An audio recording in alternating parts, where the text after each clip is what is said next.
Good morning. Hope you're off to a great start to your week wherever you are. It's already shaping up to be a really busy week. We're in the final week of May, going into a holiday weekend. And of course, for many of us, it's the end of the school year, which is its own vortex of chaos, as I'm fully experiencing right now about what's going on with your children, where you need to be, when you need to pick them up. So if you're going through that, I certainly relate. For those of you who are not, who may have family, friends, or colleagues experiencing it, perhaps give them a little bit of grace this week and next. Because it is bananas. It is bananas, folks, and that is a fact. So I didn't want the news to be something else that you're worried about. And there's quite a bit of headlines that have developed over the weekend and really early on Monday morning. So I just wanted to give you a quick hit of what's going on with these news stories, so you have some context for the week ahead as they develop. And a lot of these stories can really impact us directly. So it's worth it to take just a few minutes to talk about what's going on. Some of the big headlines that you're seeing on Monday have been generated by the American president. President Biden is traveling overseas to Asia. It's his first trip as president. He's been to Asia many times, but this is his first presidential trip to Asia. He's been there for a few days. He's visiting some of our key allies in the region, including South Korea and Japan. There's always an eye towards China, of course, with these trips, and countering perhaps what's perceived as China's aggression in the region and otherwise. And of course, we're always watching North Korea. North Korea is a state sponsor of terror, a nuclear nation. We know that there's been a series of military tests in recent weeks that's been looked at as provocative action. So there's a lot going on in this region to pay close attention to. But it's what the president said about Taiwan that's getting the headlines generated around the world. So just big picture on this. The United States has what we call the One China policy. And I'm just going to be very basic about this. What the one China policy is that we recognize the sovereignty of China. Now, China, as part of its sovereignty, of what it recognizes as its territory, believes that Taiwan is part of China. Taiwan doesn't believe that. Taiwan is working as an independent state. And the United States has been trying to walk this tightrope for many decades of saying to China, we recognize your sovereignty, we respect you, but we're also going to have these conversations with Taiwan because Taiwan is strategically important. It's a strategically important island, which I'll get to in a moment. And so there's always this tension about, well, where does the United States really stand? What we say publicly versus what we're doing behind the scenes to support Taiwan that could be undermining what China really wants. So what the president said today is he was asked a question about whether or not the United States would defend Taiwan militarily if China was to become more aggressive and move towards taking back Taiwan officially as part of its territory, take military action against Taiwan. And the president said, yes, we would take action. And I'm paraphrasing here what the president said, which is a very dangerous thing to do, by the way, when words really matter. But this got a lot of headlines because it's really the first time the president, American president, in this particular way, has said, yes, we would actually defend Taiwan. We would, and he's not saying this directly, but this is what you can read into it, is we would take up arms against China. We're going to defend Taiwan against China. That got a negative reaction in China. Taiwan, of course, liked that comment. And the White House has tried to clarify and say, no, the president's saying that we would help Taiwan defend its independence, which again is sort of muddled as well. So this is getting a lot of attention because it's a point of contention over the years between China and the United States. And so we'll see how this story develops in the next several hours. But the reason how this really impacts you potentially is Taiwan is a huge producer of semiconductor chips. So semiconductors are those little miniature brain chips that go into just about everything that we use, from our phones to our cars to everything in between. And so although China and the United States may have a disagreement about Taiwan, and there may be tension over Taiwan, both China and the United States actually need Taiwan to continue to manufacture these semiconductors. And that is something that industry has been disrupted by the pandemic overall. That's caused other delays in other industries. So we really have an idea of how important semiconductors are to the entire world economy. So that's why it's in Taiwan. It's not just this, small island territory that there's a lot of disagreement over. It's actually this small island that is super important for the global economy overall. And so that's part of the story that we can never forget as we see two superpowers, the two largest economies in the world, kind of go back and forth on their policy on Taiwan. So want you to be aware of that. One of the other things that the president talked about in this press conference is monkeypox. So just a kind of a turn here. Monkeypox is a virus that is in the same family, large family as smallpox. But monkeypox, which can cause all these flu-like symptoms and these horrible pox on your skin, can make you pretty sick. It's seldom fatal, but can be, is endemic to Africa. So endemic means that it is a virus or a disease that's pretty specific to a certain area. Sometimes we talk about COVID being endemic to certain regions. Well, could we have endemic COVID in certain parts of the world or certain parts of the United States? But when we're talking about anything endemic like this, like monkeypox is really only in Africa. It's kind of like malaria. Oh, we know that malaria is endemic to Africa.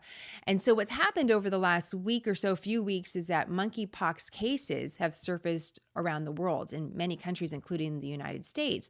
And there's been this question about, well, how did the monkeypox virus get from Africa? What's the connection? If it's endemic to Africa, how did it get out to the broader world where we normally don't see these cases? And so the World Health Organization, the CDC, there's some attention on this in these cases that have come up. The president made some comments about that, and a reason to not be as concerned. He was kind of tempering a level of concern about this. Monkeypox is spread sometimes through respiratory droplets, more likely really close contact with someone's skin or their clothes, something like that. But we had Belgium become the first country in the world to issue a quarantine guidance for anyone that tests positive for monkeypox. They have a few cases in their country. So it's just something to be aware of. Scary, right, to hear anything that's sort of in the smallpox family, but something to be aware of because you have health officials tracking this and wondering, well, where are these cases all coming from and how did they move from Africa to the broader world? And how much bigger can this outbreak become? Right now, we're just under 100 cases. Of course, we expect that to grow over the next several days and weeks. So something that we'll be watching as well. In the meantime, I want to talk to you a little bit about what's going on in the United States. Also sort of something that the president's been talking a lot about. So we're going to follow some of these important comments from the president about the baby formula shortage. Over the weekend, we saw some of the first military flights come from Europe bringing baby formula to the United States. So this is part of the White House's plan where they can move unilaterally. They don't need Congress to try to help fill the gaps in this shortage issue that continues. That's important. We're going to continue to see the White House do that over the next several days. But what I want to bring up to you is actually an editorial that was published this weekend by the chairman and CEO of Abbott. Abbott is the big company that makes a lot of different things, including baby formula. And this is the company that shut down the manufacturing plant in Michigan that produces a lot of the nation's baby formula, including some specialty formula that not only babies but other children need. And so what I thought was important about this op-ed is that the CEO is really trying to take responsibility about what is taking place. So let me just read you this comment. He goes, "We believe our voluntary recall was the right thing to do. We will not take risks when it comes to the health of children. The data collected during the investigation, genetic sequencing, retained product samples, and available product from the 4 complaints, these are the incidents of babies getting sick or dying, did not find any connection between our products and the 4 reported illnesses in children. However, the FDA's investigation did discover a bacteria in our plant that we will not tolerate. I have high expectations of this company, and we fell short of them."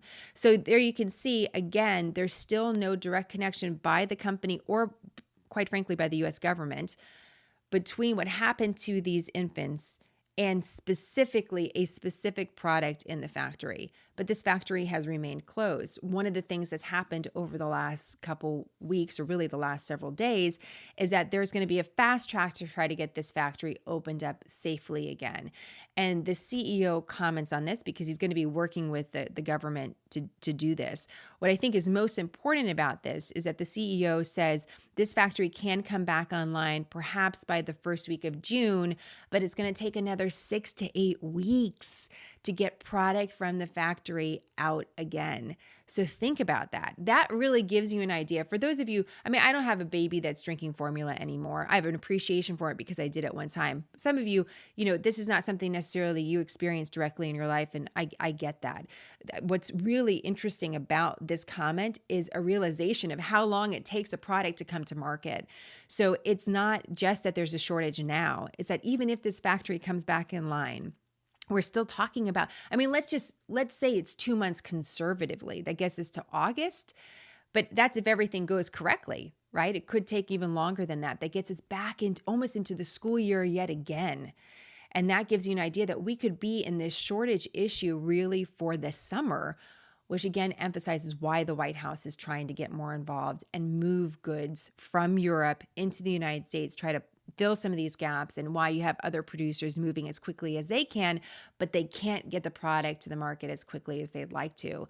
So again, big picture, yes, this is a story about baby formula and certainly impacting families. We're seeing more reports also of infants coming to hospitals for taking formula that isn't correct for them. Maybe they have a sensitivity, food allergy, but parents are trying to give them something different. They're having a reaction, or sometimes people are trying to make their own formula, which can be very difficult to do. So we're seeing some more cases of infants going to the hospital because of that.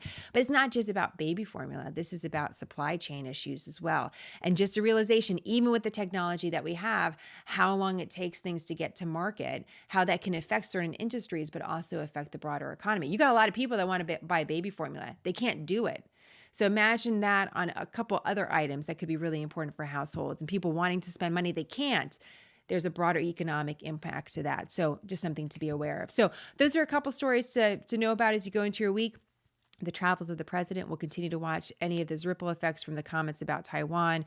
We'll continue to watch the development about monkeypox. Again, a scary name, but we'll keep an eye on it for you. And then, of course, you have the baby formula shortage that continues to be a really big story around the United States and around the rest of the world. So if you have questions and comments on any of these stories, please let me know. I'll be back with some more quick hits for you, hopefully a little quicker than this, to get you going on your days as you kind of move into a very busy summer season. But thank you for all your support for Smarter News, and I'll be back with more on smarternews.com. Have a great day.